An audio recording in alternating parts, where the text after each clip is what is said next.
everyone, Hobbyist here. We are back at it again with another anime and manga review. And this time I finished the arc with the Moon Festival inside of the third plate of Food Wars.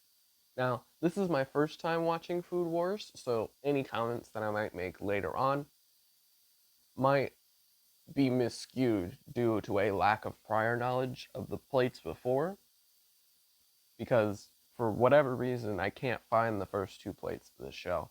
So again, context might be mixed, and very important plot points might be missed as I'm making this review, but I am simply judging it off the arc itself. So let me go ahead and now dive into Food Wars and kind of explain things. So when it comes to Food Wars, I was initially turned off with the out of clothes / out of body experience when it came to food. But considering I'm a JoJo fan, I don't think there's anything more bizarre. So eventually I did get over it. And when I got to the meat and bones of the plot and the way that the story is structured, I honestly started to enjoy it a lot more. There's a lot of cool cooking stuff that I learned about, and the way that the competitions are made, I think they're done really well. I do, however, have a couple of gripes with this particular arc. First of which that comes to mind for me is the way that they handle the final fight between Yukira and the first seat.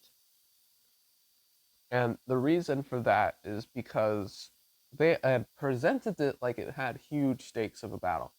It was either Yukira was going to win the first seat or he was going to join Central, which, of course, at this particular moment of the arc, it seems like it's already a huge stakes. It's either a go big or go home type situation. So it would have been very interesting to see how they would pull the trigger regardless of which way the match went. Of course, the match went to where Yukira lost to the first seat, but then they kind of backpedal out of there, and it's like, nah, never mind. It ain't worth it to try to do that.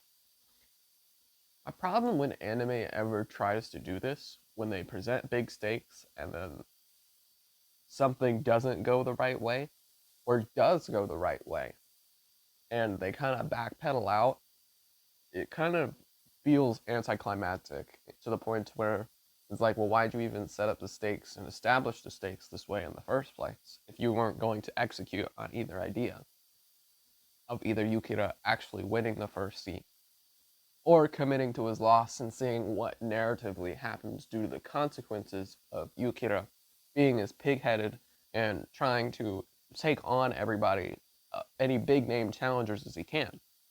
Because I think that would have been an interesting narrative choice and maybe could have led to some character growth for Yukira to realize that he had cost himself the ability to help the Tsuzutsuki Academy stay on the ground because he's now forced to join with Central.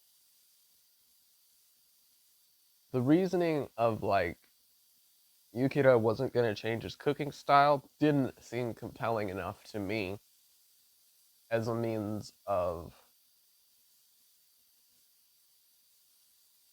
trying to keep him out of the stakes. If anything, that would have, I think, further enhanced what the villains were trying to do. But as far as like villains and Naokira's dad, again, I'm going all this based on just taking it as the arc. I don't have any previous arc context to really make my full opinion on. You guys can let me know down in the comments below if anything happens in the first two plates that help things make sense. But the worst part for me when it comes to animes that have villains, because let's face it, not all of them do. You have your slice of lives, your romances, and stuff like that don't really have like an antagonistic force in comparison to like Battle Shonen or anything like that. But generally, when you have your villain type character, I want to feel something for them, whether that be disgust, like you have characters like Dio, who like in Phantom Blood are absolutely detestable, and like you're meant to not like them in the beginning. So you are rooting for the hero because you hate the villain so much, and it creates that kind of investment. It could be a sympathetic villain, which I know a lot of times in shonen is the case, with some notable exceptions to the rule.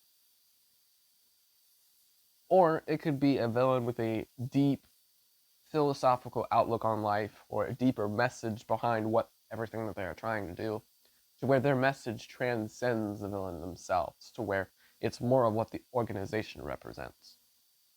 For example, like in JoJo's Bizarre Adventure, you have Pucci with the Heaven Plan, and the ideas of heaven and how fate and gravity play a role, and how it's more expounded upon, which is why I like Pucci as much as I do. Or it could be with right now, as I'm reading Berserk, with Griffith and his ideals on dreams and owning a kingdom and what it means to be a friend that was especially expounded upon inside the Golden Age arc. But when it comes to Food Wars, I don't feel anything at all. I don't hate Nakira. I don't feel any sort of emotion to him. And to me, that's always been a problem. My third and final gripe with this particular arc was during the Moon Festival. Because even though Yukiro was facing the third seat, if I'm remembering this correctly, all of his friends come to rush to his rescue. And I've always seen that as kind of like a plot armor cop out.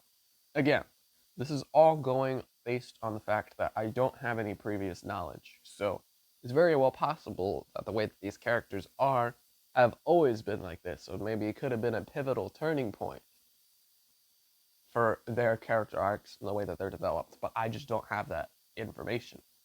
If that's the case, please do let me know down in the comments below.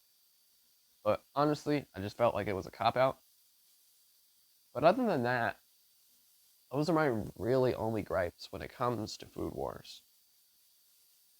Because everything else is still done pretty well. All the food stuff is interesting. Only thing I would say is that don't watch this anime on an empty stomach, because then cartoon food starts to look better than real life food. But other than that, that's all I have for Food Wars. Thank you guys so much for watching, and I will see you guys in the next video.